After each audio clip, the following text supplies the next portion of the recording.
When 911 dispatchers picked up a call from the quiet neighborhood of Maple Ridge, they didn't expect the voice on the other end to whisper, "There's blood everywhere."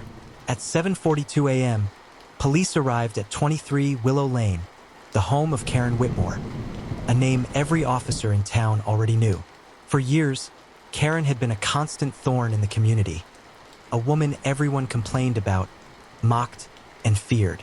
But that morning, for the first time, she wasn't the one causing the call. She was the reason for it. Maple Ridge had always been peaceful. Kids rode bikes down the streets, neighbors waved from driveways, and everyone seemed to know everyone. Everyone except Karen. She had become the town's ghost and gossip, the woman who never smiled, who always found fault. At the supermarket, she accused cashiers of overcharging her.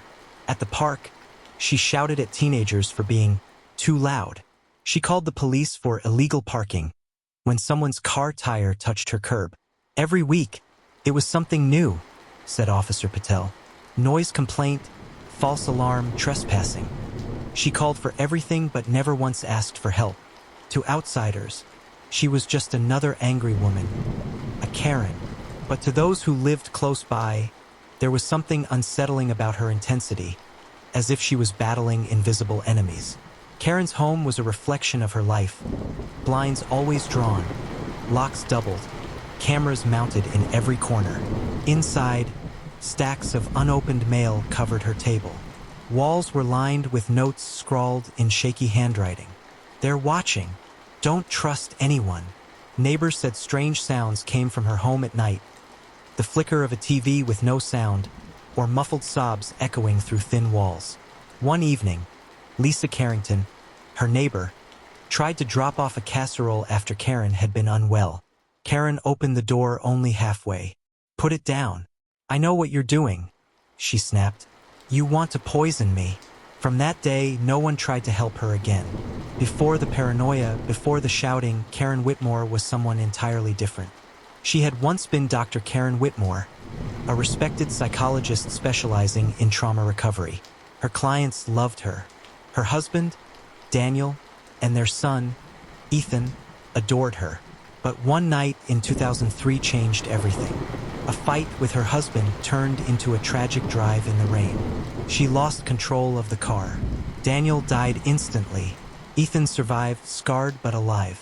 Karen, intoxicated and hysterical, was charged with involuntary manslaughter. She lost her license, her child, and eventually her sanity. When Karen moved to Maple Ridge, she told people she was a consultant, but no one saw her go to work. By 2010, she had become the woman people crossed the street to avoid. Her loneliness took shape in peculiar ways, obsessively filming people, collecting newspaper clippings, filing complaints no one took seriously. But her notebooks told the real story. "Every day, I try to be good, but the world keeps testing me. If no one listens, maybe they'll hear my anger." Her life became a slow descent into noise, the kind you make when silence becomes unbearable. On June 10, 2022, Karen's estranged sister, Melanie, arrived unannounced. She had reconnected with Ethan, now 27 and living abroad, and wanted to help mend the broken relationship. At first, the reunion was civil. Karen made tea. Melanie complimented her garden. Then Melanie mentioned Ethan's name, and everything shifted. Karen's eyes hardened. "He doesn't want to see me." "He does," Melanie insisted, handing her a letter. Karen ripped it open, read a few lines, and froze. Her lips trembled. Then she began to scream. "It's a trick. You're lying. You want to take him away again." Neighbors later reported hearing crashing sounds, then silence. When police broke through the door the next morning, they found Melanie unconscious, bleeding beside a shattered picture frame. Karen sat in the corner, cradling a cat, whispering. She shouldn't have opened it. The box wasn't meant for her. Detectives thought it was another psychotic break, another incident of the crazy woman on Willow Lane. But when they began searching the house, what they found told a very different story.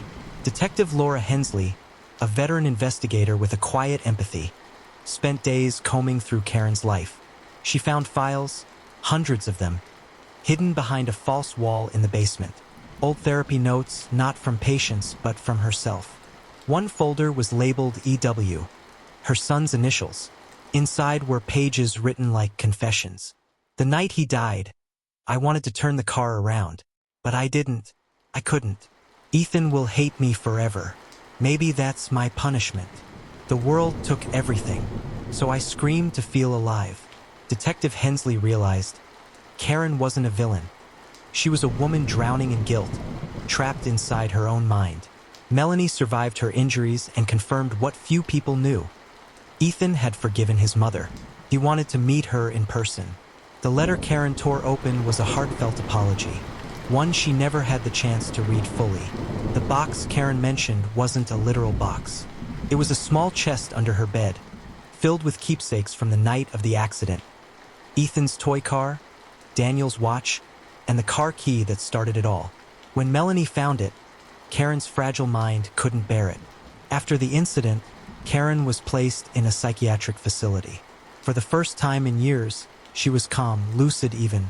She spoke softly about her life, her regrets, and her son. She even baked a small cake for his upcoming visit, saying, "I just want him to know.